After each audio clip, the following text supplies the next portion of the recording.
What's going on, you guys? It's Randy with Full Throttle Obsessions. Today I got my Traxxas Maxx. We're going to be testing out the Traxxas Widemaxx kit that we just installed. We got a pretty good size open field and also a nice dirt road that we could open this thing up on. Let's go ahead and let this thing rip.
Alright, we definitely got the Max a little dirty.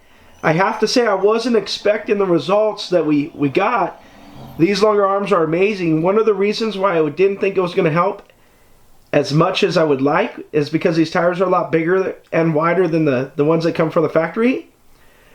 But let me tell you, I was surprised. This thing handles so much better. I could hit these turns really fast without it wanting to tumble over on me all the time, which is definitely a nice surprise because this truck handles so much better and you could go into turns a lot faster without it catching and flipping over. So I'm going to say this kit is definitely worth the money. I should have installed it when I first got it. But alright, you guys, I hope you liked the video. And as always, please like, share, and subscribe. Thank you.